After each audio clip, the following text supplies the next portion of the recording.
मनोविज्ञानी से पूछो तो हमारे सुख कितने हैं? हमारे सुख ऊपर ऊपर के हैं, जैसे किसी ने सिर में गंठरी रख दी हो और उसे 1 किलोमीटर चलना हो, और जब वो गंठरी नीचे उतारता है तो सुख अनुभव होता है। क्यों? क्योंकि उसने गंठरी का बोझ झेला है, इसलिए सुख अनुभव होता है। स्वास्थ्य आपको कब पता चलता है? पता है आपको? स्वास्थ्य का आपको पता चलता है बीमारी में। जब तुम बीमार होते हो और जब बीमारी से मुक्त होते हो तो थोड़ा हल्कापन महसूस होता है। असल में हमारा सुख दुख का ही रूप है।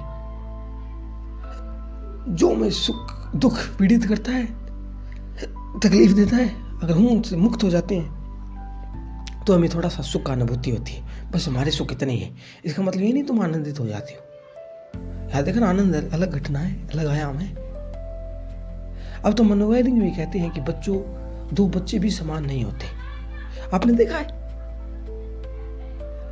मनोवैज्ञानिक कहते हैं कि 2 बच्चों की अगर साधारण एक सी पीड़ा दी जाए तो कुछ पीड़ा कम अनुभव होती है, किसी को ज़्यादा अनुभव होती है। मनोवैज्ञानिक कहते हैं ऐसे कैसे होता है? किसी को कम पीड़ा, किसी को ज़्यादा। तो मनोवैज्ञानिक कहते हैं उनके मस्तिष्क से जो तंतु हैं वो स्थिर है। इसका मतलब जितने आपका मस्तिष्क जड़ होगा, जितने मस्तिष्क से आपका स्थिर होगा, उतनी आपको कम पीड़ा होगी। इसका मतलब तो ये हुआ फिर वो विकसित नहीं हो रहा है, जड़ हो गया है। तंतु थोड़े कम है उनके, विकसितता थोड़ी कम है, सजगता थोड़ी कम है। इसलिए तो आप शराब पी लेते हैं, आपको थोड़ा सुख मिलता है। वो सुख क्या है?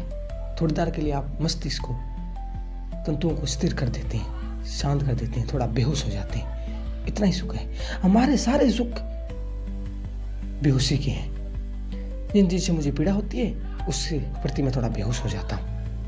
इसलिए आपको पता नहीं होगा, अगर शुरू में आपको दुख मिले तो दुख बड़ी तकलीफ होगी, लेकिन अगर वही दुख बार बार मिलता जाए तो आप उसके प्रति जड़ हो जाते हैं। उतना नहीं मिलता जब पहली बार मिला था।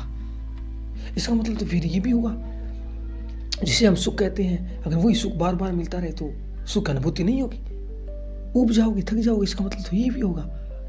धर्म सुख दुख की बात नहीं करता, धर्म बात करता है आनंद की, जो सुख दुख के पार है, दोनों के ही पार है,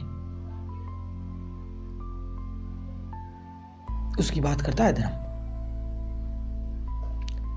इसका मतलब जितने तुम होश में हो वो तकलीफ होगी, लेकिन इस तकलीफ को झेलते ही जाना ही तपस्या है। तपस्या बड़ा प्यारा शब्द है। अपने से तो दुख नहीं देना, और जो दुख आ जाए उसके प्रति होश रखना, उस पीड़ा को पूरा भोगना। लेकिन हम बजे अजीब हैं, सुख तो भोगना चाहते हैं लेकिन दुख से भागना चाहते हैं, और जब तक दुख से भागोगे वंचित रह जाओगे।